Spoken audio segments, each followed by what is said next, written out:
Naranasan mo na bang makakain ng prutas? Yung prutas na sobrang tamis at napakalaki. Yung tipong hahanap-hanapin mo ang lasa at tila ba naadik ka sa bawat kagat. Pero naisip mo ba kung bakit ganoon? Ano ang sikreto sa tamis ng prutas? Bakit tila may gayuma ang bawat hiwa? May mga bagay na masarap sa ating bibig, ngunit may dalang kapahamakan sa ating buhay. Ako si Kuya Boy at ito ang Aswang Confessions. Salamat sa inyong matapang na pakikinig ngayong gabi. Ngayong gabi ay pupunta tayo sa malawak na probinsya. Isang kwento ito ng isang matapang na dalagita tungkol sa mahiwagang prutas na sikat sa baryo. Siguraduhin kilalanin nyo ang nagtitinda sa inyong lugar dahil baka iba ang dinidilig nila sa hardin. Baka ang kinakain ninyo ay galing sa dilim. Maupo ng maayos at makinig sa kwento natin.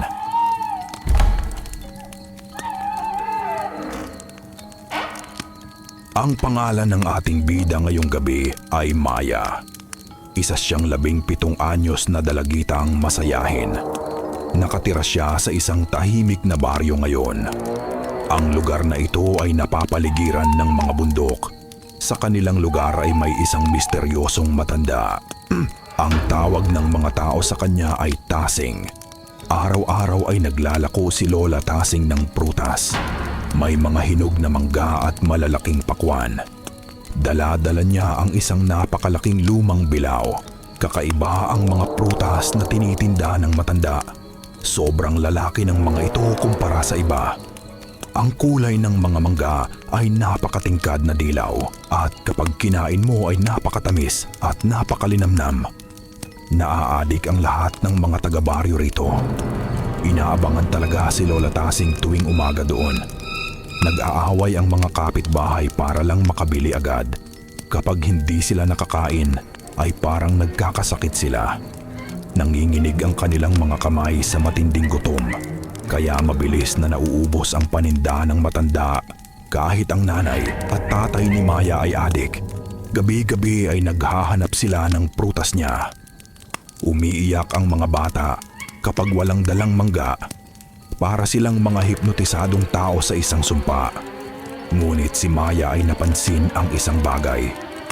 Hindi siya mahilig kumain ng mga prutas na ito dahil may kakaiba siyang naaamoy sa bawat balat. Amoy kalawang na hindi mo maipaliwanag ng maayos. At may isang madilim na sikreto ang baryo. Nitong mga nakaraang buwan ay maraming hayop nawawala. Mga alagang aso at mga pusa ay naglalaho. Pati ang mga baka at kambing ay nawawala. Isang gabi ay nawala ang aso ni Maya.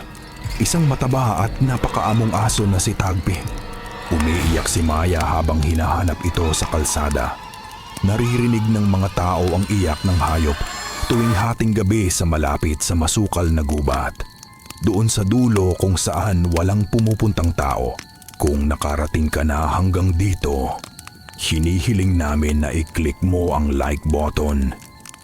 I-share at tulungan kaming maabot ang aming goal na 1,000 subscribers.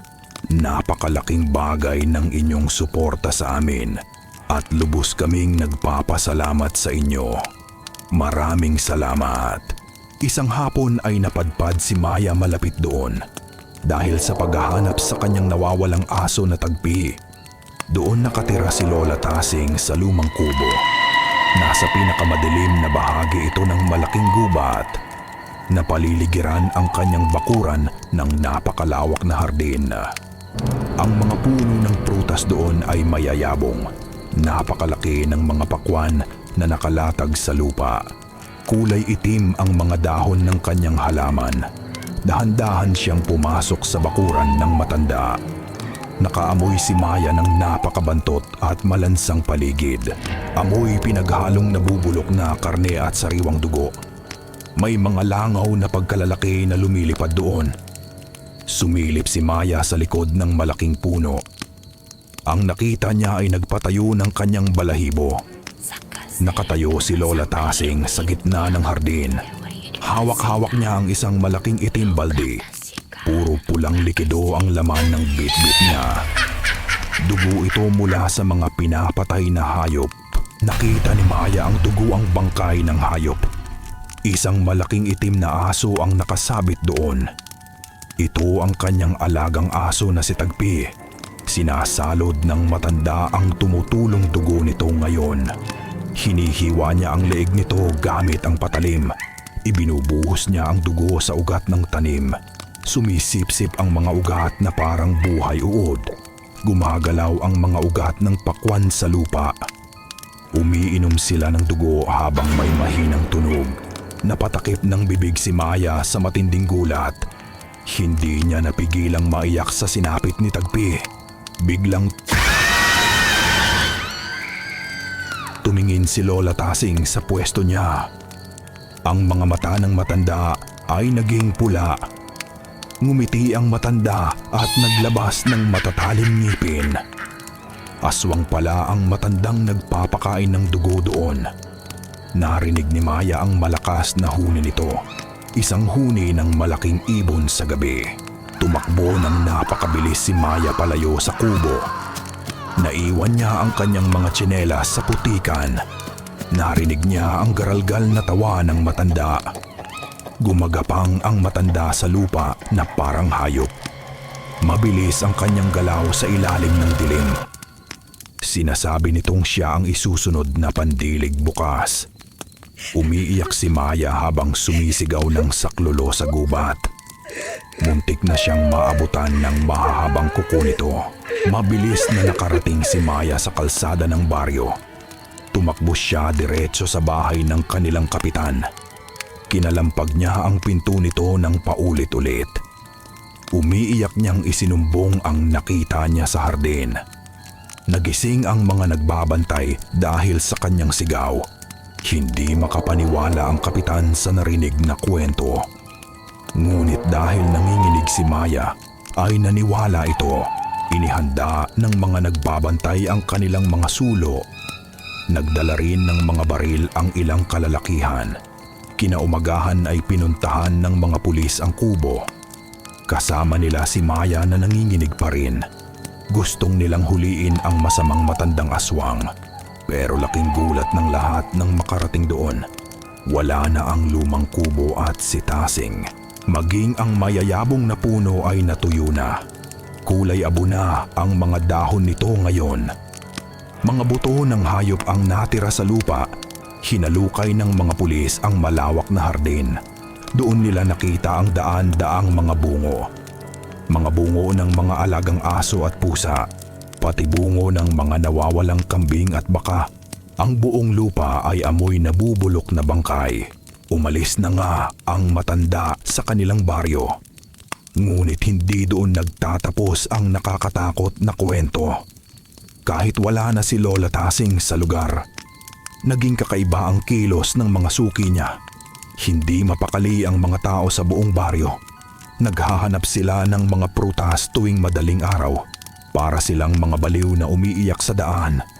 Uhaw na uhaw sila sa tamis ng paninda. Nagsimulang magbago ang ugali ng mga taga-baryo.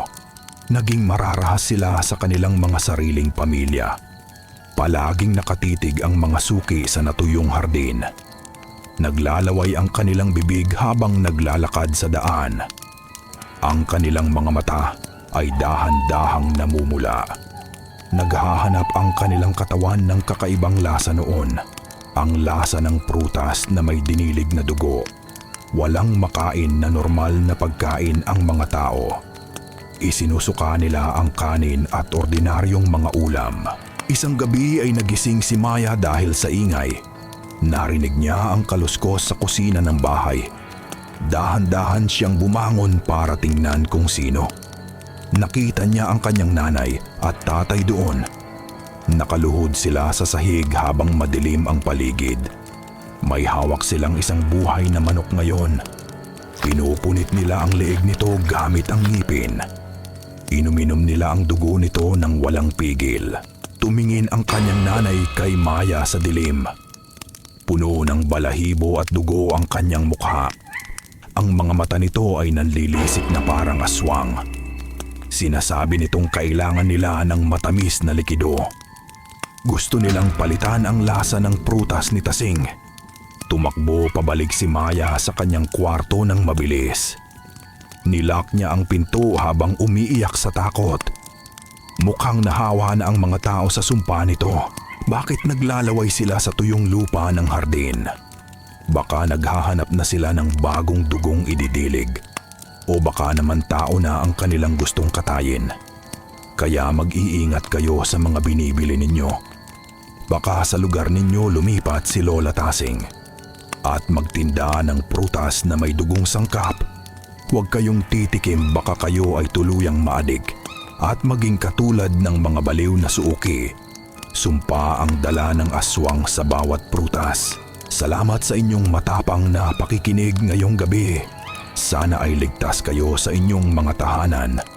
Huwag kalimutang mag-like at mag-subscribe dito.